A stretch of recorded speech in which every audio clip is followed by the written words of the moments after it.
नमस्कार. गोंदवलेकर महाराजांच्या प्रवचनातील आज आपण 14 जुलै रोजी होणाऱ्या प्रवचनाचा भाग आपण ऐकणार आहोत. आजचा विषय आहे गुरूंचा. गुरु सांगेल तेच साधन. परमार्थ म्हणजे काय हे मी तुम्हाला अगदी थोडक्यात सांगतो. परमार्थाचे जर काही मर्म असेल तर आसक्ती सोडून प्रपंच करणे हे होय. त्याने आपल्याला प्रपंच दिला त्यालाच तो आहे असे समजून वागले म्हणजे आपल्याला त्याबाबत सुखदुःख बाधत नाही. हे साधण्यासाठी गुरुमुखाने दिलेले परमात्म्याचे नाम आपण घेत असावे. गुरु कुणाला करावे तिथे आपले समाधान होते ते गुरुपद म्हणावे. गुरुपद कुणी एकच असते. गुरुला कुठे आडनाव असते का? गोंदवलेकर गोंदवल्यात राहत असतील तर दुसरा कोणी आणखीन कोणत्या गावात राहत असेल तर म्हणून लौकिक आडनाव जरी निराळे झाले तरी गुरुपद हे सर्व काळी अबाधितच असते असेच असते. तुमचे जिथे समाधान झाले त्यालाच गुरु समजा आणि तो जे साधन सांगेल त्यातच आपला त्याला पहा. त्याच्या देहाकडे पाहू नका.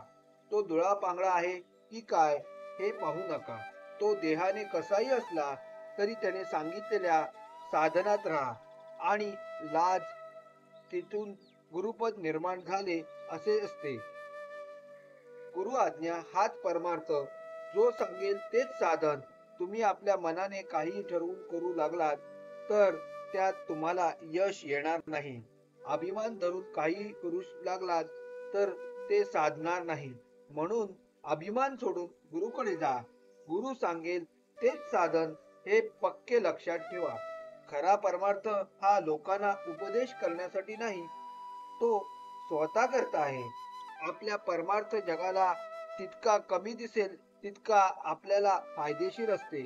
जगातल्या मोठेपणात मुळीच सार्थकता नाही. खरा मोठेपणा नसताना उगीच मोठेपणा वाटणे हा तर फार मोठा घात आहे. एकाने कोळशाचे दुकान घातले आणि दुसऱ्याने पेढ्याचे दुकान घातले. दुकान कसलेही असले तरी शेवटी फायदा किती होतो ह्याला महत्व आहे. तसे प्रपंच कमी जास्त काय आहे त्याला परमार्थाचं महत्व नसून मनुष्याची वृत्ती भगवंताकडे किती लागली याला महत्व आहे. परमार्थाला कोणत्याही परिस्थिती चालेल अशी आपली वृत्ती मात्र स्थिर असली पाहिजे. एकीकडे मनाचे संयमन आणि दुसरीकडे भक्तीचा जोर असला म्हणजे परमार्थ लवकर साधतो.